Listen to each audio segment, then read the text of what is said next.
The next three guys I have coming on, they have a podcast. It's really funny.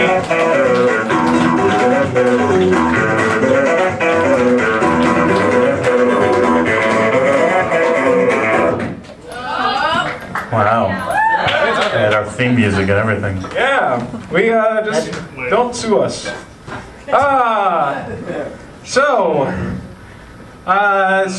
This is. Do you guys want to go through your names and everything together? And let's start with the fine gentleman at the end, who's not Mitch. Wow, fine gentlemen. I'm Dan McCoy. I'm Stuart Wellington. My name is Elliot Kalin. And these are the Flophouse, ladies and gentlemen. One of the longtime staples of the show is that we do talk about like notoriously bad movies, and a lot of the current crap that's coming out of Hollywood now is really infuriating. So I always feel like it's a good time to like poke holes in it. And I think one of the things, and you guys believe too, is that the horror movie genre has been going down the tubes. Yes. I think one of the things not like a really big fan of it. By the way, like a candy bar that may contain nuts, this may contain spoilers. So if you're allergic to spoilers, I guess, Yeah. avoid this This part was of the produced show. at a Yeah, factory that may have also produced spoilers. Right. What's the accepted amount of insect parts or rat feces in these questions? So my question, No, I noticed you didn't answer that. I'm suddenly terrified due to the underscoring that's going on.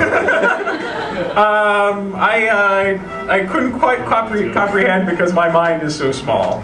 What you just said. Oh, that's okay. Okay.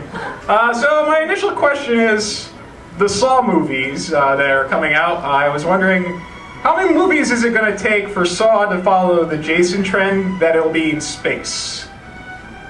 Wow. Saw in space. Yeah, sure. I think you've just sold $1 million. If there's some way to include a carnival There's and some. high school musicals. Yeah.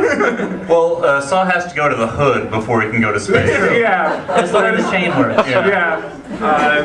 Or it First has- you go to the hood, then you go somewhere else, then space. you go back to the hood. Then you go to Vegas. None of them go to the Old West, which is what I want to see. Saw in the Old West would be interesting though, because Yeah. how he's going to have to construct all his traps out of things that were available at the time. Yeah. It'd be like the traditional Rube Goldberg track. Right, Right. Yeah. There's a candle that goes through a string and the canary dies or something. Yeah, like life's hard enough back then as it is. I mean, you don't really need like a trap. Yeah. If the Oregon Trail has taught us nothing else, people are gonna die whether or not Saw is coming. And also that it's fun to shoot more bison than you can carry.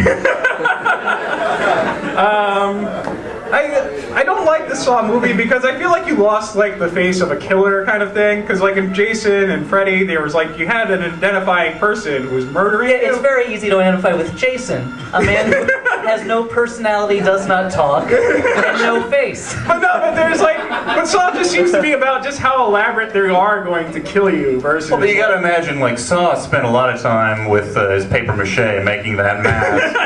I think that humanizes him. Like, he's like a fifth grader. I would say what you're getting at is Saw is the thinking man's movie, and like, say, Friday the 13th, Nightmare on Elm Street are the feeling man's movies. Yes. Because there's someone you can identify with. Yeah. Wait, isn't it that little puppet that's killing everybody in those Saw movies? What's going on? No, I don't understand. I think you're thinking of The Game with Michael Douglas. Oh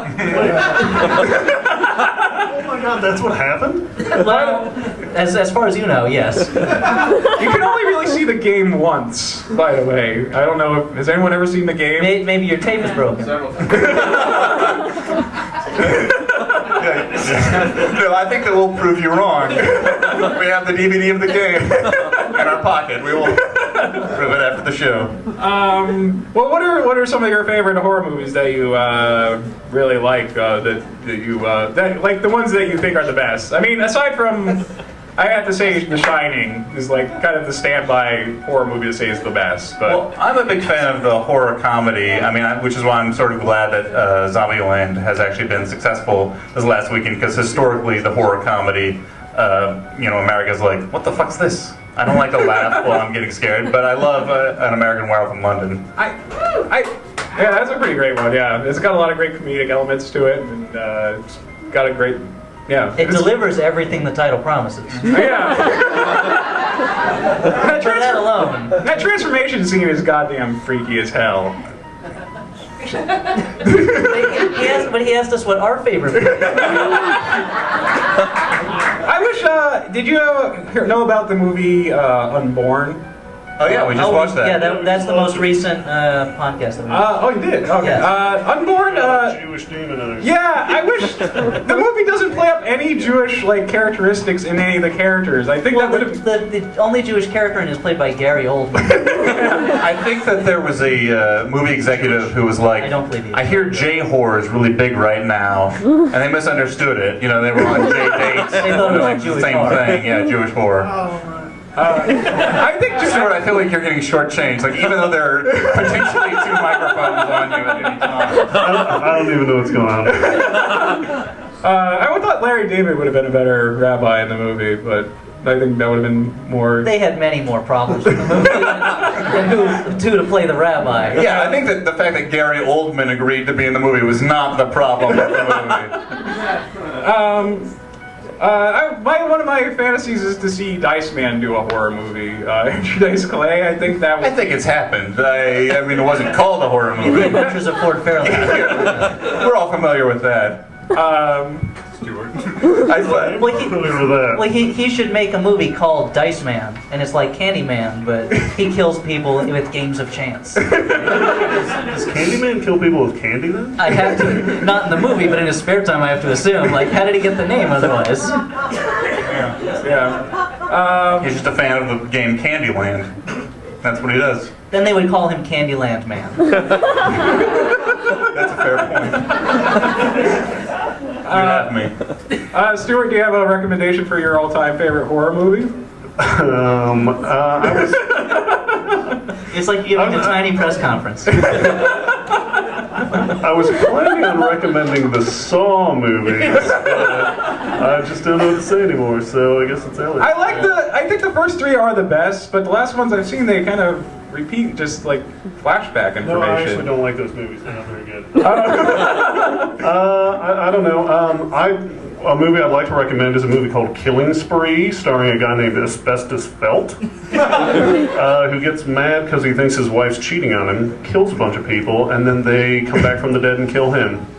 Nice. Good movie. What is it? It's called Killing Spree, starring Asbestos Felt. Now I have to assume that's his given name. Asbestos Felt. His Christian name, yes. Elliot. Any I have a soft spot in my heart for recent. I mean, not talking about like 30s horror movies or anything like that. yeah, I'm sure. But, Well, we don't. Let's say things that people are going to actually go see. Maybe. Soft spot in my heart. Wow. Way to underestimate your these rubes. Ouch. No, I'm sorry. Well- I love you guys. But John Carpenter's In the Mouth of Madness, I've always had a soft spot for. It's not Ah. a perfect movie, but I Sam used. Neill's in it. yes, Sam Neill is Sam in it. Neill's really good. Yeah. Jürgen Prochnow's in it, right? Yes, Jürgen Prochnow is also in it. Okay, keep talking. Stuart just likes movies with people with strange names. Jürgen Prochnow. He just enjoys saying it. But that one is it's a thinker. Yeah. But there's also scare effects and monsters and things. And nice. it's basically the story H.P. Lovecraft should have written for the screen, but he didn't because he died long before he had that chance. Great. Well, I'm sorry we had to move on, guys. But ladies and gentlemen, the Flophouse. Should we? Would you guys want to stick around on stage while the Flophouse sisters perform? Great. This is a very comfortable couch. Yeah, thank you. I'm glad that we have a big family here tonight.